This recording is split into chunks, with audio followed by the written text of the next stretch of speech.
Kita ada di masa yang sangat mengerikan. Saudara suka tidak suka, penipuan upgrade saudara. Hipnotis upgrade. Saudara bisa mengerti maksud saya?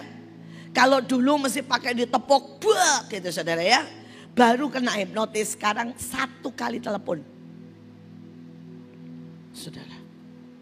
1 kali telepon. Saudara bisa bayangkan. 1 kali tepok sertifikat. Mobil, telepon dan kemudian malingnya punya badan. Mana sorgawi? 9 langkah sebagai tanda saudara ya. Bahwa kita mencapai puncak tahun ini. Dan saya berdoa 9 langkah ini saudara ingat sepanjang tahun. Dan sepanjang tahun menjadi langkah-langkah kemuliaan. Langkah-langkah kemenangan. Langkah-langkah menyelesaikan semua destiny. Mencapai puncak. Saudara yang pertama. Saudara melunakkan hati Tuhan. Ayatnya berkata dalam keadaan terdesak. Ia melunakkan hati Tuhan. Saudara bahasa lain terjemahan lain. Ia mencari wajah Tuhan. Bahasa lain ia mencari perkenan Tuhan.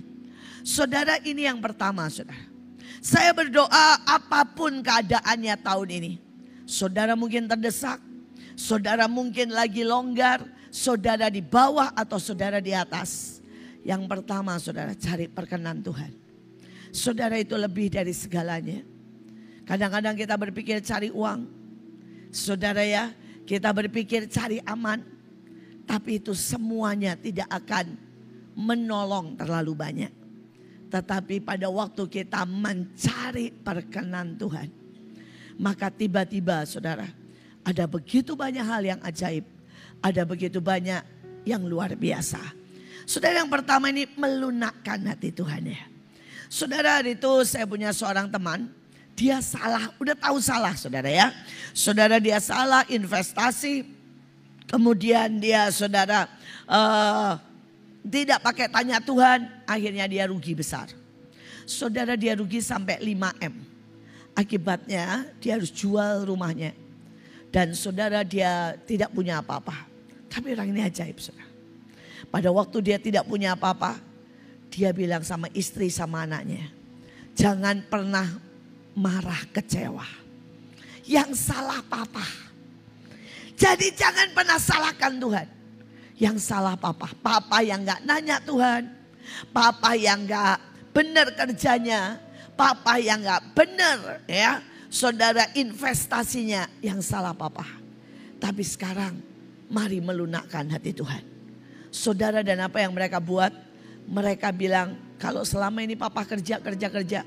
Sekarang pagi kita harus 2 jam nyembah.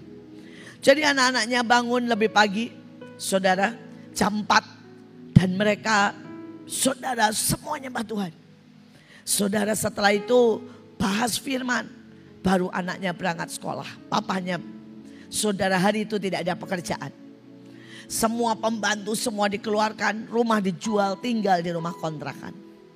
Saudara malam, saudara dia bilang kita buat lagi 1 jam sebelum tidur. Dan papanya bilang begini, jangan minta apapun selain mengucap syukur. Saudara mereka mengucap syukur dalam segala perkara. Mereka melunakkan hati Tuhan. Saudara hari itu kalau tidak ada papa, papanya teriak-teriak El Shaddai, El Shaddai. Nyanyi yang lain pokoknya nyanyi semua tentang ucapan syukur dan iman. Saudara tiba-tiba papanya ditelepon. Papanya ditelepon. Dan orang ini singkat cerita ya, saya buat pendek saja. Orang ini cari direktur saudara. Orang ini punya perusahaan besar. Dan dia berkata susah cari direktur yang benar. Yang takut akan Tuhan. Saudara singkat cerita papanya jadi direktur. Saya itu orang yang melihat bagaimana keajaiban. Sudah umur 60. Saudara papanya ini waktu hancur semua gagal umur 60 saudara. Saudara selama dia dalam tanda kutip lumayan naiknya kijang saudara. Saudara, begitu dia diangkat jadi jadi manajer, jadi bos, jadi direktur, saudara. Sebuah perusahaan cat yang besar. Saudara, hari itu dia datang jemput istrinya di kebaktian saya. Naik Mercy, saudara. Walaupun Mercy-nya Mercy perusahaan ya. Karena perusahaan bilang begini, kamu mesti naik Mercy. Supaya orang yakin bahwa ini perusahaan berstandar keren. Saudara, pada waktu dia bilang menghadap saya bersama istrinya, mereka nangis. Mereka bilang, Bu, kalau Tuhan memulihkan, itu seperti jentikan tangan. Terlalu mudah. Tapi reaksi kita seringkali memperlama proses Tuhan. Saya tidak tahu hari ini apa yang saudara alami. Tadi ada yang bersaksi sangat luar biasa. Dua-duanya. Saudara, dua-duanya mengalami pemulihan. Saya tidak tahu siapapun dan apapun yang akan terjadi tahun ini. Tapi saya mau berkata kunci pertama. Saudara punya 9 kunci ya. Kunci pertama adalah cari Tuhan. Perkenanannya. Dan lunakkan hati Tuhan. Ada orang itu bodoh banget ya saudara ya. Datang ke Tuhan ngomong gini. Tuhan, kenapa sih saya gak diberkatin? Kenapa sih saya hidupnya begini? Itu bukan melunakkan, itu nyebelin. Bisa mengerti saudara ya? Saudara, ada lagi orang yang datanya begini. Tuhan, nasib. Aduh Tuhan, hidup kayak begini. Gak punya pacar. Saudara, itu juga bukan melunakkan. Saudara, itu cengeng. Bisa mengerti saudara ya? Saudara, ada lagi yang doanya begini. Tuhan, ya tahu gak Tuhan? Saya ini butuh ini. Tahu gak Tuhan? Bertele-tele itu namanya. Ya. Coba melunakkan hati Tuhan. Melunakkan hati Tuhan itu bilang, Tuhan ini salahku. Bertobat dari hati. Bukan bertobat di mulut. Saya selalu bilang ya, pertobatan banyak anak Tuhan itu pertobatan Elion, cucu saya 3 tahun. Saudara, hari itu biasalah Elion itu saudara masih belum sembuh dari pemarah saudara. Tapi dia sudah deklarasi, lucu banget saudara. Saya post di grup pemimpin. Saudara, dia harus, kan papanya bilang, Elion bereskan ya kemarahanmu. Kamu harus deklarasi. Dia buat deklarasi keren saudara. Deklarasinya simple sekali. Deklarasinya begini saudara. Tuhan Yesus sayang kita semua. Terus dia bilang, Papa, Mama, Cece, Elion tidak galak lagi. Dan semua sayang Elion. Amin. Saudara ya. Boleh Miss Cherry boleh kasih di belakang.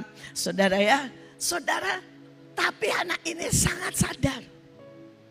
Saudara, bahwa dia bermasalah dengan galak. Bahkan dia sadar seluruh keluarganya bermasalah dengan itu. Ya, kami ini keluarga galak saudara ya. Tapi itu belum bertobat. Itu deklarasi ya. Tapi itu belum bertobat, itu cuma salah satu jalan.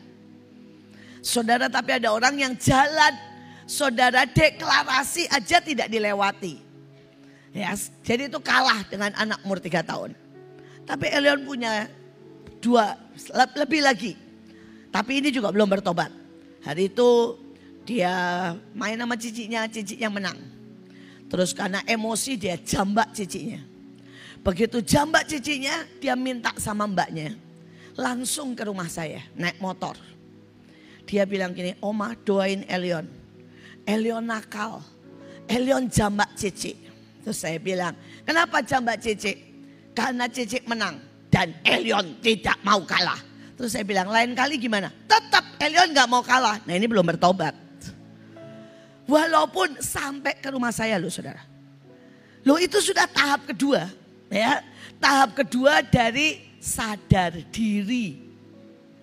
Tapi tetap belum bertobat. Sadar diri, minta didoain, minta ditumpangin tangan. Minta dimintain ampun.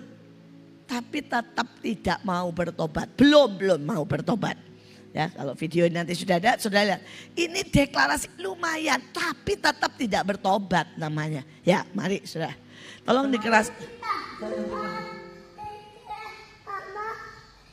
Eyon, nggak boleh galak lagi.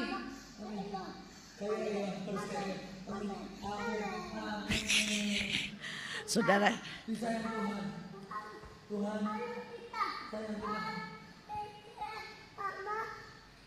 Eyon, nggak boleh galak lagi.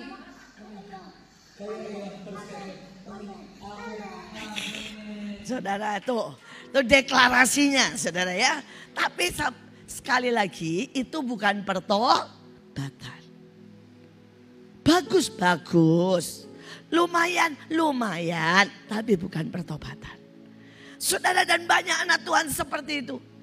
Tuhan, ampuni saya Tuhan, saya pengen pacar. Tapi ya tetap ngejar pacar.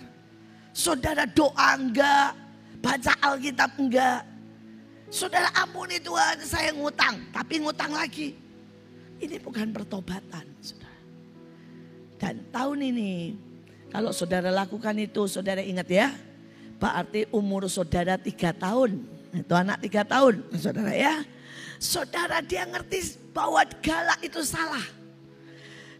Tapi itu bukan pertobatan. Deklarasi betul, tapi itu belum pertobatan. Saya berdoa, tahun ini bertobatlah dengan sungguh. Dan kita mulai berkata, Tuhan, ajari aku mencari perkenanan-Mu. Ajari aku mencari bagaimana yang Kau suka dan bukan yang aku suka. Saudara, yang kedua, dia sangat merendahkan diri di hadapan Tuhan. Dia bertobat total, saudara, di hadapan Tuhan. Saudara, tadi yang saya bahas sudah nomor 2. Saudara, ada banyak anak Tuhan tidak bisa merendahkan diri. Termasuk satu dengan yang lain.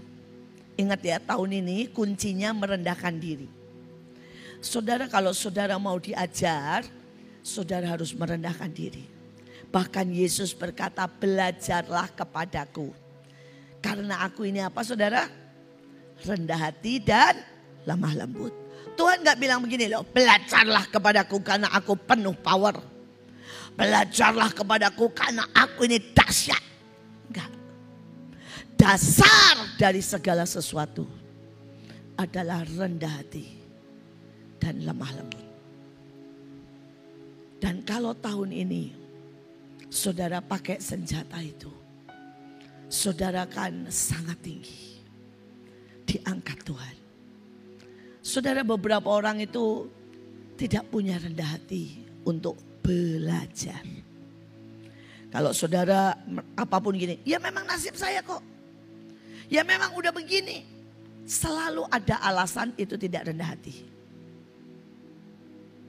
Saudara, kalau banyak, saya tuh sampai kadang-kadang pusing ya dengan banyak orang. Mereka nyalahin tuh semuanya. Dia nyalahin tetangga, nyalahin iblis, nyalahin masa lalu. Ya, saya miskin karena orang tua saya bodoh. Ya tidak ada hubungan. Saudara, saya lihat dan ketemu yang orang tuanya tidak pernah sekolah kok. Saudara, anaknya bisa S3. Saya miskin karena saya dulu dibully, dilecehkan. Tidak ada hubungan. Saudara, engkau boleh dilecehkan berapapun kalau engkau bangkit bersama Tuhan. Tapi segala bentuk alasan adalah bukti kesombongan, bukan kerendahan hati. Kalau saudara rendah hati, saudara akan datang ke orang dan berkata, ajari aku. Saudara, saya belajar dari hidup ayah saya ya. Saudara, hari itu ayah saya tinggal di Jepara dan keluarganya bangkrut karena keluarganya diincar sama Jepang.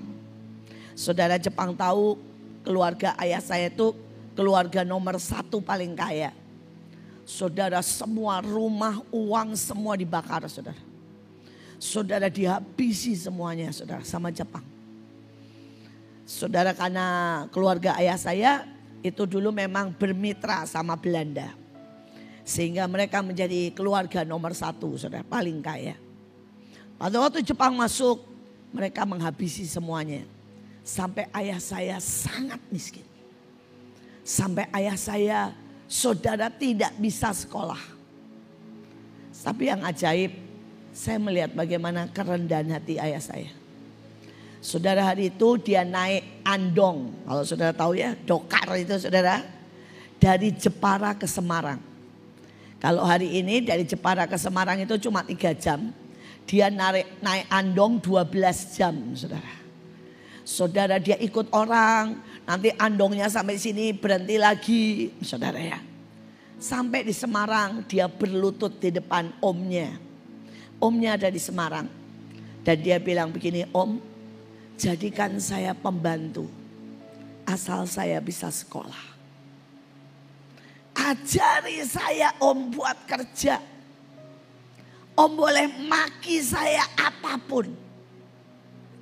Asal saya boleh kerja dan boleh sekolah. Saudara, ini adalah rendah hati. Dan hari itu omnya bilang, oke. Jadi ayah saya sekolah. Kalau pagi sama pulang sekolah, dia kerja di toko omnya. Mulai dari nimbang gula, saudara, yang ngangkatin bertonton saudara ya, beras. Tapi itu semuanya membuat ayah saya menjadi orang hebat. Sekali lagi, di sini ada anak muda. Di sini ada banyak engkau yang mungkin engkau punya 1 juta alasan. Dan berkata, ya nasib saya begini. Tidak ada. Alkitab berkata dia datang untuk membawa engkau punya hidup. Dan hidup berkelimpahan. Jadi tidak ada alasan buat kita miskin. Tapi kalau kita hari ini dalam kondisi itu, saudara, carilah orang yang berhasil. Saudara, begging sama dia. Dan belajarlah. Supaya saudara naik dan naik. Karena kunci tahun ini adalah apa? Rendah hati. Saudara, rendah hati juga membuat kita itu bisa unity. Saya selalu bilang sama banyak orang, prinsip dalam hidup ini, terutama dalam pernikahan, yang waras ngalah. Jadi kalau saudara bilang saya yang benar, nggak penting. Kalau saudara waras, ngalah saudara. Saudara, dan itu akan menimbulkan sangat banyak unity.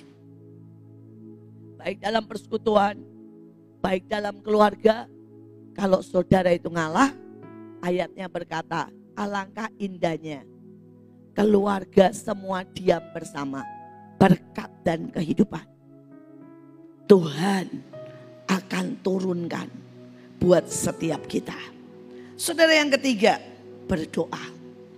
Saudara mungkin bilang, pada keadaan yang terdesak ia berdoa. Saudara, ada banyak orang berkata, Bu, saya sudah berdoa. Tapi Alkitab bilang, saudara, doa ini banyak banget dibahas di Alkitab. Ada doa yang bertele-tele, ada doa yang membenarkan diri sendiri, ada doa yang untuk memuaskan diri sendiri, ada doa yang tidak berkenan, ada doa yang bahkan Tuhan bilang begini, aku capek dengar doamu. Dan doamu menjijikkan aku. Ada, saudara. Jadi doa itu tidak segampang, sesimpel yang saudara pikir. Ini kenapa mati-mati ya? Saudara, sekali lagi, bisakah saudara itu mulai tahun ini ya, aktifkan semua doa. Mulai dari belajar doa bangun tembok, doa peperangan, doa syafaat, doa sampai sidang ilahi. Saudara, hari itu ada seseorang berkata sama saya, Bu, saya mau belajar sidang ilahi. Terus saya tanya nih, udah berapa tahun di Bahtera, di Mahanaim? 20 tahun. Hah? 20 20 tahun baru belajar sidang ilahi. Dia bilang begini, iya Bu. Karena saya tiba-tiba baca buku sepintas. Dan di buku itu berkata, kalau engkau ingin merubah hidupmu, engkau harus mengerti tentang sidang ilahi. Saudara, buku itu ada satu statement cuma begitu. Dan dia tiba-tiba baru pengen belajar setelah 20 tahun di Saudara Bahtera dan Mahanaim. Terus saya coba pancing. Menurut kamu sidang ilahi itu bagaimana? Saudara, dia bilang ini, pokoknya kalau sudah nyanyi kabot, nyanyi yang kusuk, itu namanya sidang ilahi. Gubrak saya. Jadi ada orang, saudara bisa bertahun-tahun. Tapi saudara tidak nangkep apapun. Saya berdoa, jangan hanya jadi penonton yang saudara bertahun-tahun. Mungkin saudara bahkan ada di situ dan setiap kali sidang ilahi saudara terngantuk-ngantuk. Saudara, sekali lagi, apapun reaksimu itu menentukan nasibmu. Statement itu sangat benar. Saudara, sidang ilahi itu menentukan nasib kita. Saudara, kalau sidang itu menentukan orang itu masuk hukuman atau bebas, betul kan? Kalau sidang itu menentukan, ya, barangnya ini kalau sengketa jatuhnya kemana? Jatuhnya ke si A atau ke si B, itu di sidang. Saudara, apakah Alkitab menulis banyak sidang ilahi? Banyak. Tapi ada banyak anak Tuhan yang tidak mempelajari hukum. Tidak mempelajari ketetapan. Ayat-ayat firman. Sehingga saudara tidak pernah mengerti tentang sidang ilahi. Saudara, dalam hidup saya, kalau saya boleh bilang ya, saya ini lolos dari kematian, dari kerugian, dari penuntutan iblis berkali-kali. Karena saya tahu sidang ilahi. Saya saudara, kalau sungguh-sungguh saya ini tidak tahu hukum, saya mungkin sudah mati dari zaman ke zaman, saudara. Saya berdoa. Hari ini bukan temanya khotbah tentang sidang ilahi. Jadi kalau saudara rindu nanti saudara bisa pelajari, ada bukunya, ada khotbahnya. Tapi saya berdoa, tahun ini pelajari. Saudara, yang kedua, ini saya sampai gitu loh saudara ya. Saudara, ada seorang lagi 20 tahun lagi ikut Bahtera, saudara. Hari itu dia nangis. Kenapa saudara? Saudara, anaknya yang ikut juga Bahtera ditepok orang, saudara. Begitu ditepok, saudara tahu ya, model ditepok itu loh ya. Saudara, dia pulang ambil sertifikat rumah. Saudara, dikasih ke orang itu. Apa enggak mengerikan, saudara? Saudara, yang satu lagi ini baru 2 minggu yang lalu konseling sama saya. Saudara, ada seorang saudara manajer loh saudara. Ditelepon. Dan saudara, tiba-tiba dia transfer 500 juta. Ditelepon doang, gak ketemu, gak ditepok. Saudara, ditelepon, transfer 500 juta. Kita ada di masa yang sangat mengerikan. Saudara, suka tidak suka, penipuan upgrade, saudara. Hipnotis upgrade. Saudara bisa mengerti maksud saya? Kalau dulu mesti pakai ditepok, bak gitu saudara ya. Baru kena hipnotis, sekarang 1 kali telepon. Saudara, 1 kali telepon. Saudara bisa bayangkan. 1 kali tepok, sertifikat. Mobil, telepon, dan kemudian malingnya punya badan hukum. Maling loh saudara. Mengambil rumah itu. Bilangnya apa? Utang. Terus waktu bilang, enggak ini kena genggam, kena apalah, hipnotis. Dia bilang, jawabnya cuma begini, hukum tetap hukum. Kalau sertifikat di kami, yang punya sertifikat, yang punya hak. Ngeri gak saudara? Sekarang mereka upgrade. Kalau saudara enggak upgrade, saudara masalah besar. Ada anak-anak Tuhan tidak pernah upgrade di roh. Mereka tidak pernah belajar berdoa dengan sungguh. Mereka tidak menguasai sidang ilahi. Mereka tidak menguasai peperangan. Saudara, sampai saya lemes saudara ya. Saya bilang ditelepon Bu sekali. Saya tidak tahu siapa yang telepon, saya angkat. Ditelepon sekali saya transfer 500 juta. Saudara, dan begitu dia sadar, dia cek. Saudara, uangnya sudah tidak bisa. Sudah jalan. Sudah hilang dari transfer yang dia transfer pertama kali. Pindah lagi ke tempat lain. Ditarik tunai. Mari kita langsung. Saudara, yang selanjutnya dikata, dan Manasye mengenal Yahweh itu Allah. Saudara, banyak orang itu tahu tapi tak kenal. Saudara pasti tahu saya, tapi mungkin di sini cuma beberapa orang yang kenal saya. Saudara kenal itu artinya berjalan bersama. Saudara tahu hati saya. Saudara tahu lirikan saya. Saudara bahkan mungkin saudara saya nggak usah ngomong, saudara nangkep. Ya. Kadang-kadang saudara bisa jalan bertahun-tahun, suami istri, tapi tidak kenal. Hari itu saya melayani seseorang di Surabaya. Saudara, dan mamahnya ini, pokoknya bangga banget sama anak perempuannya.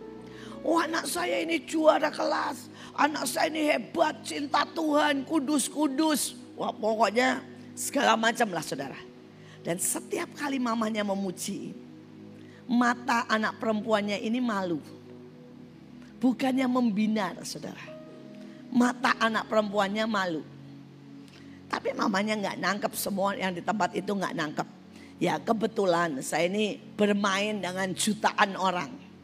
Jadi saya sekali melihat mata saya tahu. Saudara, dan begitu saya melihat itu saya berdoa. Saya bilang, Tuhan, anak ini ada apa? Dan Tuhan langsung bilang, oh dia punya banyak masalah. Dia jatuh dalam perzinahan. Dia tidak seperti yang mamahnya bayangkan.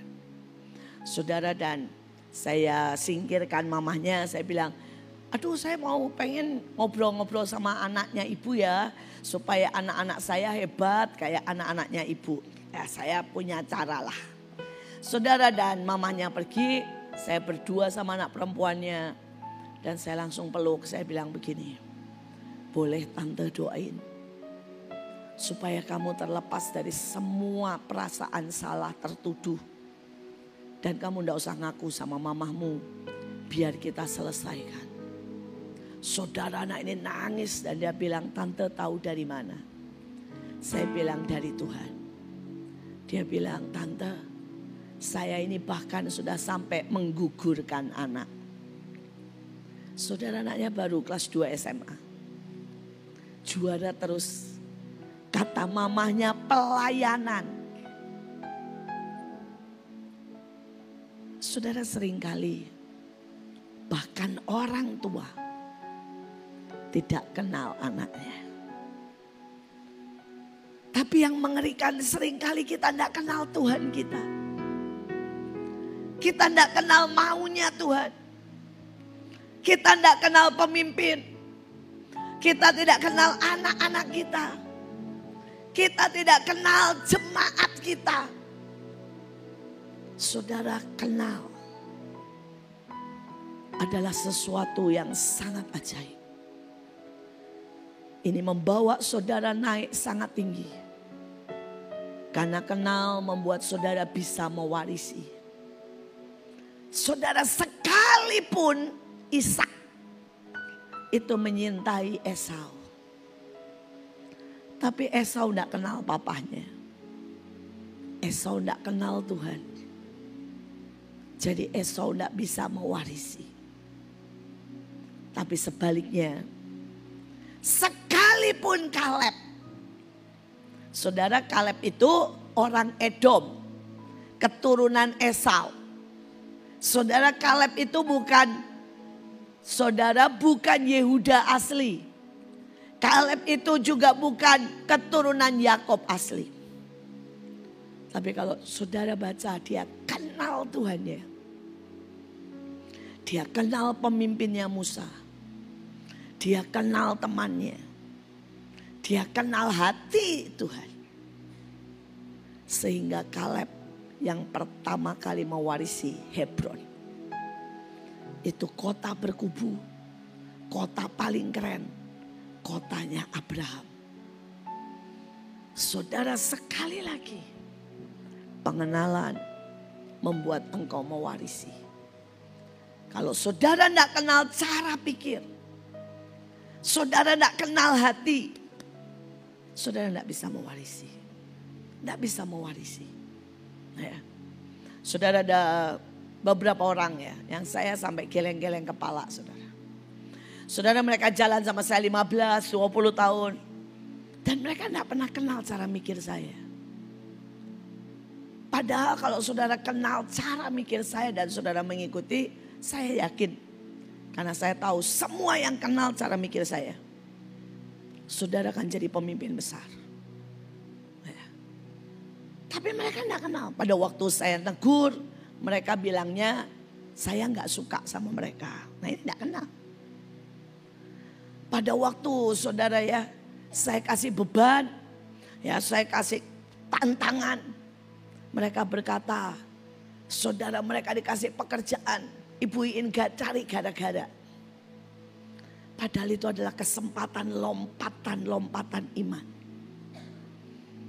Saudara, pada waktu saya tidak melakukan sesuatu, mereka berpikir, saudara, saya sungkan.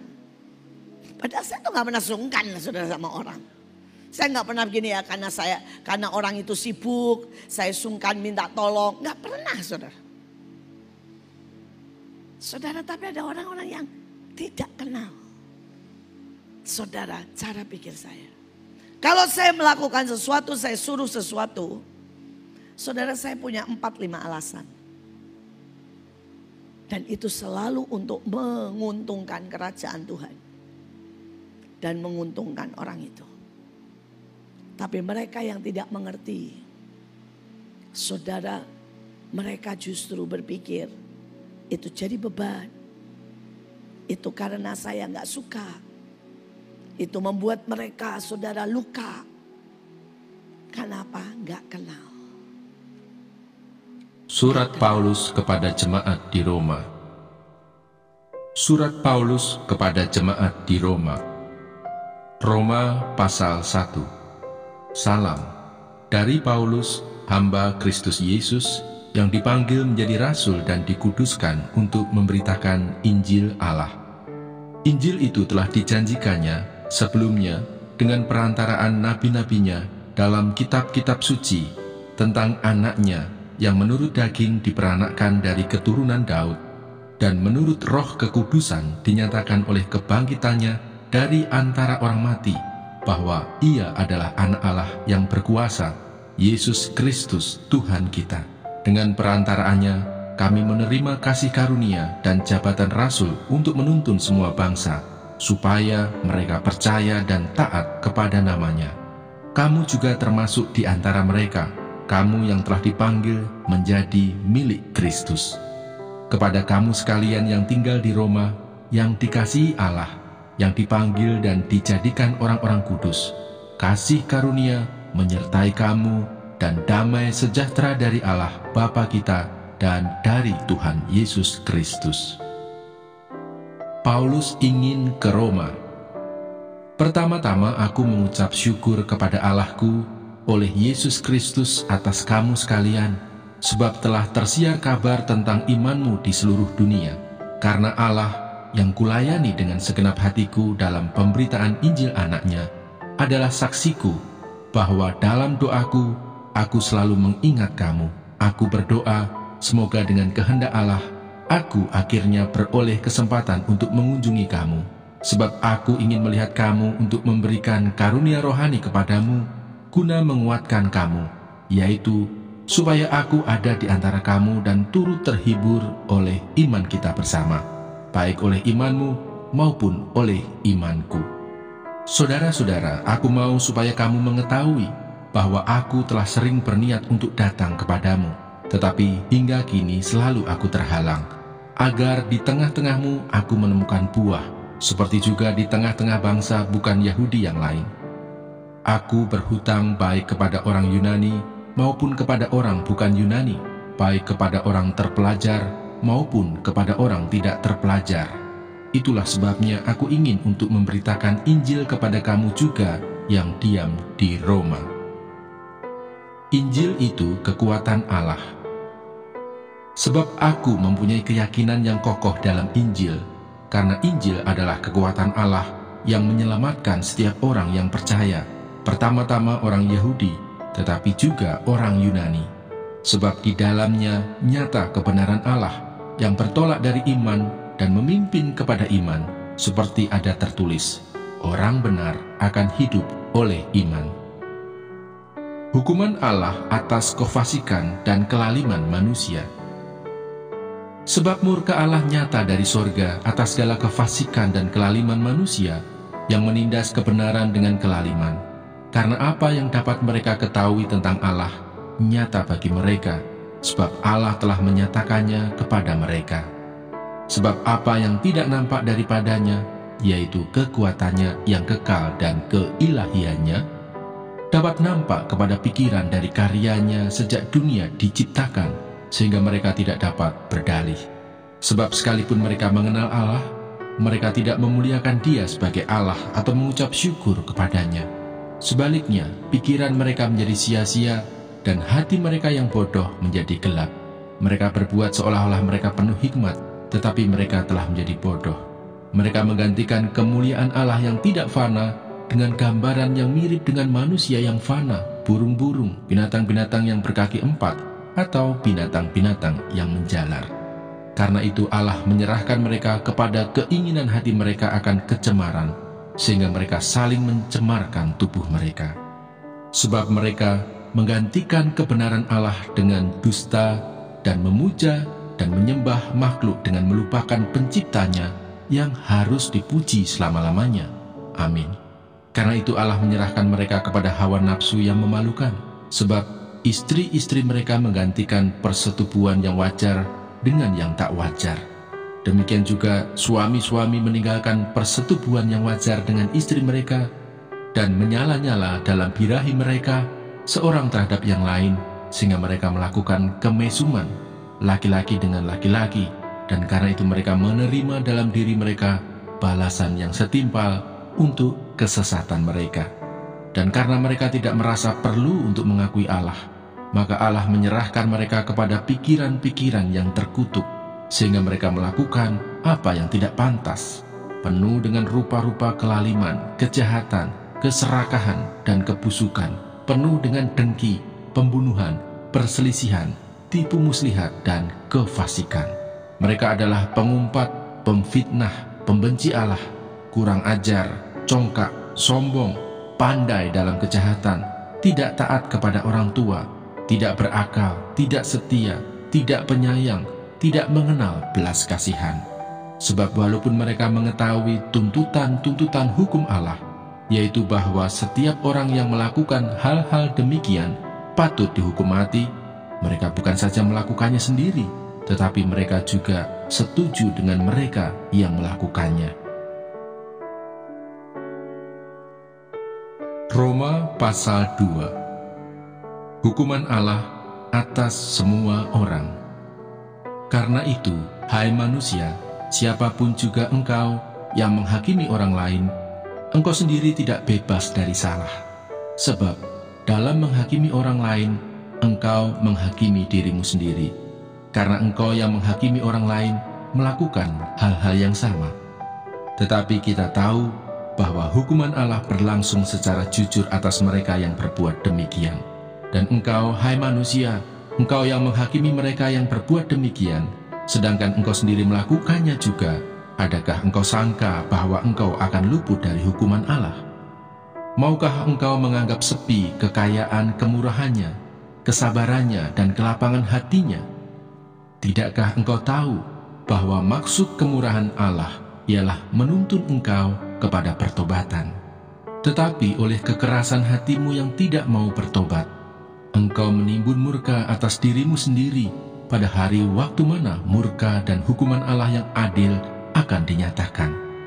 Ia akan membalas setiap orang menurut perbuatannya, yaitu hidup kekal kepada mereka yang dengan tekun berbuat baik, mencari kemuliaan, kehormatan, dan ketidakbinasaan, tetapi murka dan geram kepada mereka yang mencari kepentingan sendiri, yang tidak taat kepada kebenaran, melainkan taat kepada kelaliman. Penderitaan dan kesesakan akan menimpa setiap orang yang hidup yang berbuat jahat, pertama-tama orang Yahudi dan juga orang Yunani. Tetapi kemuliaan, kehormatan, dan damai sejahtera akan diperoleh semua orang yang berbuat baik, pertama-tama orang Yahudi dan juga orang Yunani. Sebab Allah tidak memandang bulu. Sebab semua orang yang berdosa tanpa hukum Taurat akan binasa tanpa hukum Taurat, dan semua orang yang berdosa di bawah hukum Taurat akan dihakimi oleh hukum Taurat. Karena bukanlah orang yang mendengar hukum Taurat yang benar di hadapan Allah, tetapi orang yang melakukan hukum Tauratlah yang akan dibenarkan. Apabila bangsa-bangsa lain yang tidak memiliki hukum Taurat oleh dorongan diri sendiri melakukan apa yang dituntut hukum Taurat, maka walaupun mereka tidak memiliki hukum Taurat, mereka menjadi hukum Taurat bagi diri mereka sendiri. Sebab dengan itu mereka menunjukkan bahwa isi hukum Taurat ada tertulis di dalam hati mereka, dan suara hati mereka turut bersaksi, dan pikiran mereka saling menuduh atau saling membela. Hal itu akan nampak pada hari bila mana Allah, sesuai dengan Injil yang kuberitakan, akan menghakimi segala sesuatu yang tersembunyi dalam hati manusia oleh Kristus Yesus. Mana Sorgawi.